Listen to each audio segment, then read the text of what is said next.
আমাদের সংগঠন কোনো রাজনৈতিক দল নয় এবং স্থির সিদ্ধান্ত নিয়েছি আঞ্জুমানে আল ইসলাম কোনোদিন রাজনৈতিক দল হবে না। এটা আল্লাহর ওলির প্রতিষ্ঠিত সওয়াদে আজম আহলে সুন্নাত ওয়াল জামাতের একটি দণ্ডবাহী সংগঠন। এটি দুনিয়ারও কাজ করবে, আখিরাতের কাজ।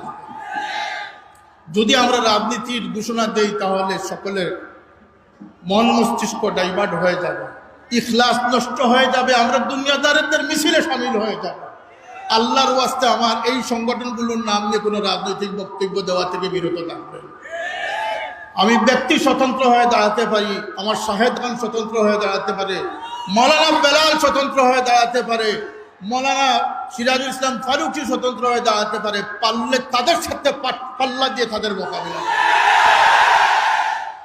আমি শুনেছি অনেক জায়গায় আল ইসলাম তালামিজকে উদ্দেশ্য প্রণোদিতভাবে অনেক বদনাম দেওয়া হচ্ছে। আল্লাহর কসম, এটি সওয়াদে আজম, এই তালামিজের কর্মীরা সিংহ শার্দুলের ভূমিকা আছে।